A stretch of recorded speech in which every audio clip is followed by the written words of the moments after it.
You are not broken. You are not a problem to be fixed.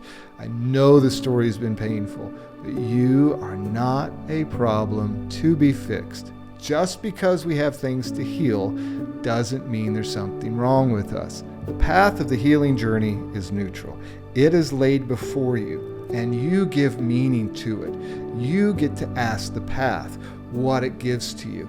The path does not dictate to you how you're going to heal. You get to dictate to the path how you heal. Key part of it is understanding how I'm going to feel, how I'm going to think, and how I'm going to behave. Those, for me, are the three markers that we begin to assess as a part of the journey. Hello, everybody, and welcome to this episode. You might notice the background's a little bit different than the previous episodes. That's because I'm in downtown São Paulo, Brazil, enjoying more time here in my home away from home. It's one of the beauties and one of the challenges of being a nomad is that I never know where I'm going to be recording from. So glad that you're here today. Thank you for joining. Now, before we jump into the rest of this episode, if you haven't had a chance yet to subscribe, please do that. Also, give it a thumbs up. That's going to continue to help this podcast broaden its reach and help people hear the message about how they can give themselves permission to love themselves and heal their relationship with themselves. So let's go ahead and dive in. I'm excited to get into today's episode and the topic of assessing where we're at on our healing journey. We're in the middle of a series about the healing journey, and we're talking about 5 A's. The first A being awakening to the fact that we need to heal or that we want to heal. The second one is then taking an action or putting our foot on the path, taking that first step towards healing. The third one then being addressing the core root issues, like what are we actually trying to deal with, moving beyond just behaviors or symptoms to really understanding what the core root issues are. And now we're moving into assessing. How are we doing? Are we growing? Are we healing? Are we changing? And how do we go about assessing that as a part of our journey? So let's talk a little bit about why it's so important for us to assess where we're at. You know, any journey that you set out on, you want to know, are you making progress? If you're trying to get from here to there, what does that look like? How do you know that you're making progress on your journey? Now, there are some pitfalls that I'll talk about here in a little bit about how we can get kind of tangled up in over-assessing or things that kind of get us actually paralyzed on our journey. But it is important for us to understand, am I growing? Am I changing? Because we can get stuck in a cycle. We can get stuck in a loop and we're not actually making any progress. And that's a very frustrating place to be in. And so we want to begin to understand, how do we assess and how do we know that we're moving forward on our journey? So now let's first talk about some of those pitfalls. Some of the things that I think probably aren't helpful as a part of our journey. And the first one is to think that healing is linear, that if we're not moving forward step by step by step, then we're not making progress. The reality is healing is a zigzag, it's a roller coaster, it's going to point B, then back to point A, then to D. It's all over the place. We can actually be healing and feel stuck. We can be healing and feeling like we're going in a circle. We can be healing and having like really bad days, and that actually may be progress for us because it's not about how we always feel. I mean, I could feel really good one day and I may not be making any progress at all. I can feel really bad other days, and I'm actually making more progress because I'm learning to accept the present moment. I'm learning to accept how I feel. I'm learning to investigate why I'm in that space. So I think it is good for us to set aside that first pitfall, to think that we have to be on a linear journey and that every day has to be getting better. We have to feel better every day. Realize that there have been years of you having to struggle with this and having to find ways to heal. It's not going to happen overnight. And the way that you heal is going to be so different from other people, which leads me to the second point or the second pitfall, which is comparison. We get into comparing how our journey is versus somebody else's. Now, there is some aspiration. We can look at other people and we can think, you know what? I'm aspiring to get where they're at. They're an inspiration to me. Their healing journey is inspiring to me. And that's beautiful. But that's different than comparison. Because comparison begins to have that feeling of self-judgment, that we really feel like we're never going to make it and we can't get where they are. And we begin to see how other people are doing their journey, and we think that's how we have to do ours, even if it doesn't fit with us. So let's stay away from comparison. Let's lean into aspiration and inspiration. Let's get rid of comparison, because comparing yourself to where other people are at and where you think you should be at based off of their journey is only going to lead to frustration. It's only going to continue to dishearten us and cause us to sometimes step off of the path because we don't think that we're ever going to get where other people are. And we start to shame ourselves out of the healing process. And finally, the last pitfall I'll talk about is the they said pitfall. Like they said, or whoever said, this is how healing should happen, or this is where I should be at by this point in my journey. And there can be a lot of shame that comes with that, because we keep thinking that, well, some expert said that this is how I should be healing. This is where I should be at by now, or this is what I should be feeling or thinking, or how I should be approaching it. Listen, once again, if you don't hear anything else about what I'm talking about with these pitfalls, hear this. Your journey is your journey.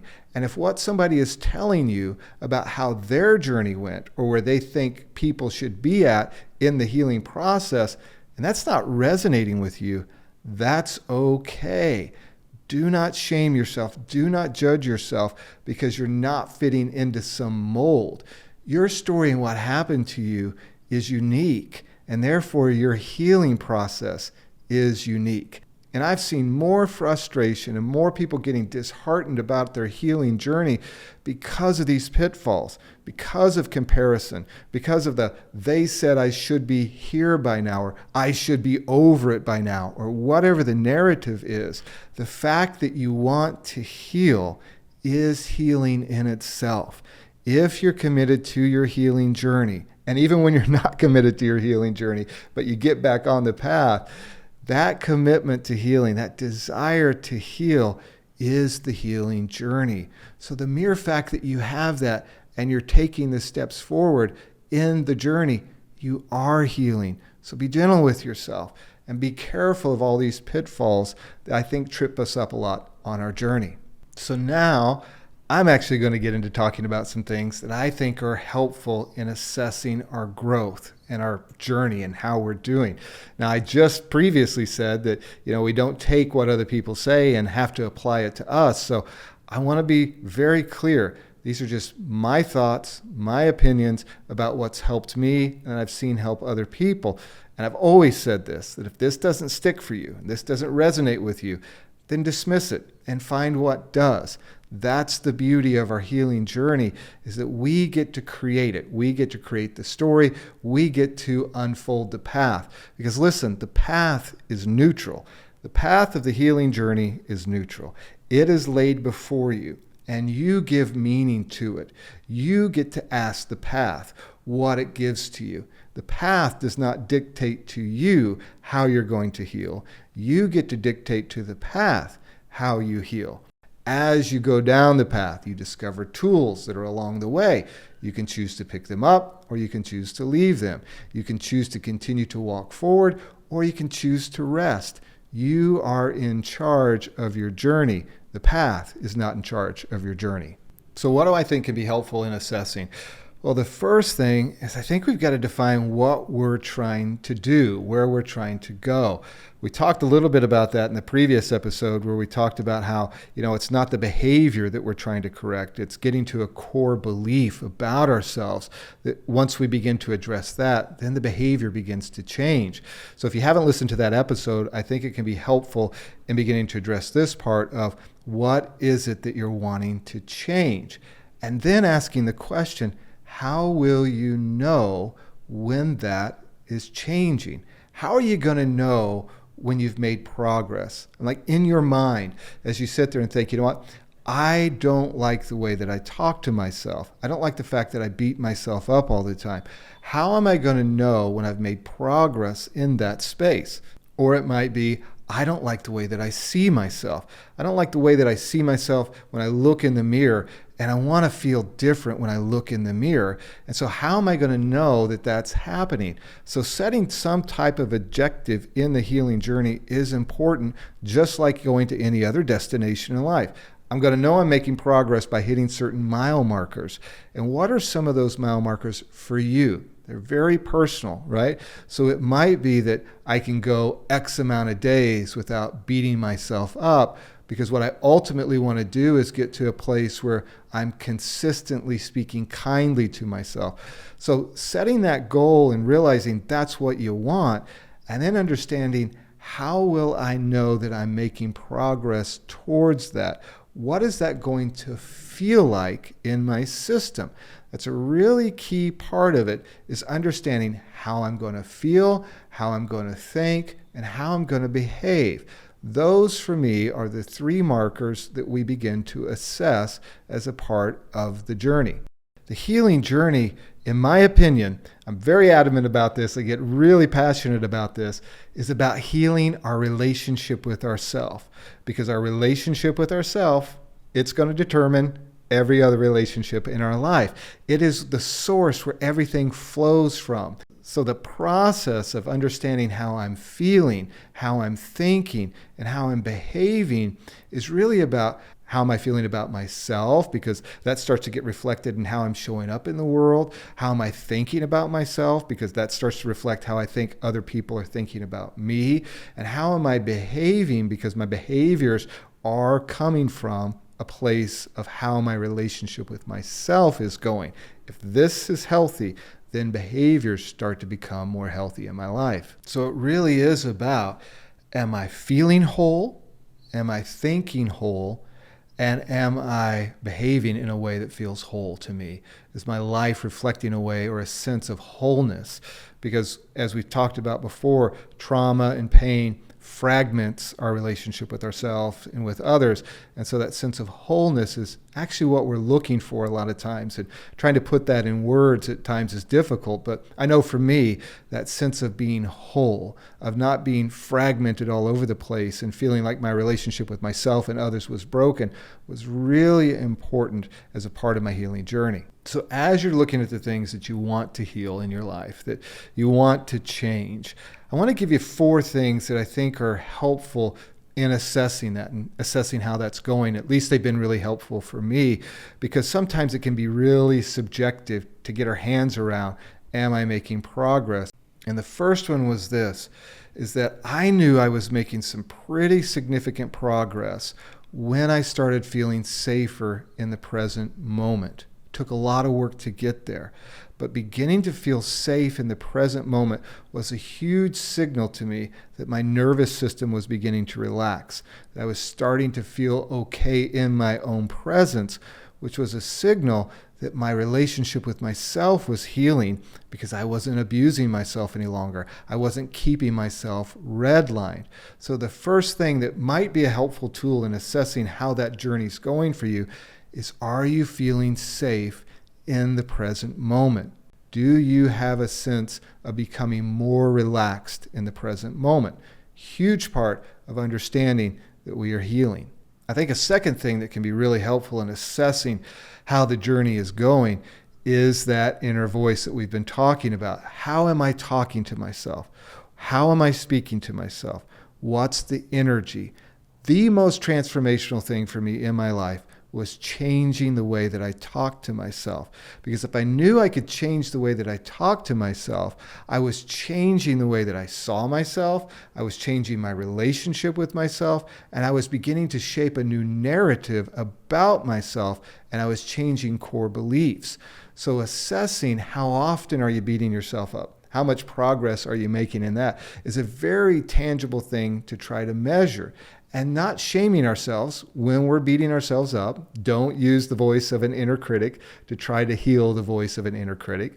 Be gentle with yourself when you do find yourself beating yourself up. And then guess what? That is a huge sign of healing. That is a huge sign to assess that you are moving forward, is how you're even treating the parts of you that are unkind to you. So examining how we're talking to ourselves, assessing that, I think can be a really big marker of how we're healing and the progress that we're making.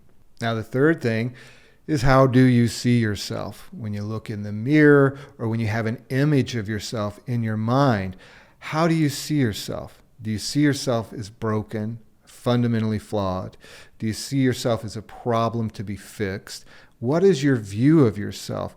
Because as we can begin to get our hands around and our head around how we're viewing ourselves, that becomes something very tangible that we can begin to work on and to begin to assess, how am I seeing myself?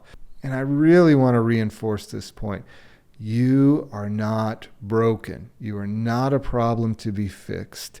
I know the story has been painful, but you are not a problem to be fixed. Just because we have things to heal doesn't mean there's something wrong with us. We didn't ask for it. We didn't invite it. It came into our life. I talk about this a lot because I think it needs to be reinforced that you are not a problem that needs to be fixed. You are a beautiful soul, a beautiful person who had things happen to them that need to heal. That's a different story than being fundamentally flawed. So assessing how you see yourself is a really important part of it, in my opinion. Like, do you see yourself as being enough? Are you able to make progress in how you view yourself at the core? That's a key part of it. So keeping tabs on that can really help us see, are we moving forward? Are we making progress in our journey? And then finally, the last thing I'll talk about in this episode is beginning to assess our relationships in our life. What kind of relationships are showing up in our life, and what kind of relationships are leaving our life? Because the healthier that we get, we begin to attract different people, and we stop tolerating certain types of people in our life. So as we're changing, our relationships should be changing as well. Now, it doesn't mean that the people are leaving our life always. It just means how we're interacting with them and how we're engaging with them is getting better and better, becoming more healthy, whatever that healthy interaction means to you and whatever that needs to look like for your journey. But our relationships should be changing as our relationship with ourselves is changing. So taking an assessment and taking time to sit down and go, is that relationship improving? Is the way that I'm interacting with people getting better? Are they more healthy? Are the relationships coming into my life more healthy? Am I shedding some relationships that aren't going to change, that shouldn't stay in my life? That's something really key to look at as a mile marker along our healing journey. So those are 4 things that I think can be helpful to look at because they're actually tangible. You can feel them, you can hear them, you can assess them, and then you can start to work on them. So what do you do if you examine them and you go, you know what, I'm not making progress in that area? That's a beautiful thing because now you're beginning to see something that you can begin to address. You can begin to address that with a therapist. You can begin to address that with somebody else or doing your own inner work to go, you know what, I'm still beating myself up. Why am I doing that? What need is that meeting for me? And going through that process that we've discussed in other episodes. So the assessing process, absolutely vital, absolutely important because it allows us to reflect on, are we moving forward? Because we do want to heal. We do want to change. And here's the thing that I want you to also know, that you may not always be aware that you're healing even as you are healing. You're beginning to make progress, and sometimes we're moving forward and we're not even seeing that we're making that progress. But here's another thing that starts to happen in your life. Other people begin to point it out. Other people begin to say, wow, there's just something different about you. There's something different about being in your presence, or you just seem different, or they begin to point out your growth. I know this would happen for me with my therapist and other people in my life. There'd be times where I think, I haven't made any progress at all, but they would point out, well, you changed the way that you talk to yourself. You're not putting yourself down so much. You're not beating yourself up so much. So just be aware that you might be making a lot more progress than you think you are. And sometimes we're a tough crowd to please. I mean, we've been so hard on ourselves for so long that any progress that we make, we judge it and we say it's not good enough. So be mindful of that and be aware of that in your healing journey. This thing right here, us, we can become our worst enemy in this process because we're going to constantly be moving the bar. We're going to constantly be saying, you know what, you've made progress, but it's not enough progress. You've gone forward, but you should have gone forward more.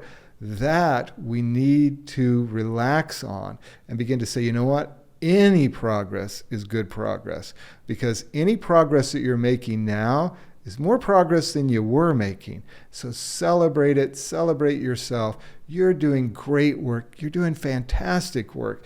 And so be gentle with yourself on that process of healing. Well, I hope that gives you some things to kind of really look at as you're assessing your healing journey and are you making progress. We're talking about how important it is. We're also talking about some of the pitfalls.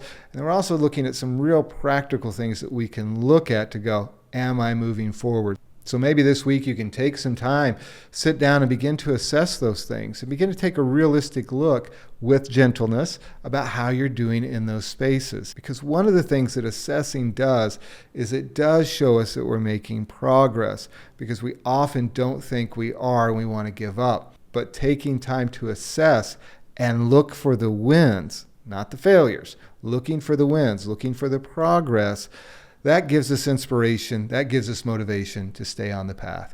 Well, thank you again, as always, for joining another episode of the Permission to Love podcast. If you do need more resources, I want to remind you, as always, you can find me at jerryhenderson.org. You can also find me on Instagram at Jerry A. Henderson. Would love to hear from you. Would love to be a part of your journey. And remember, as always, you are worthy of your own love.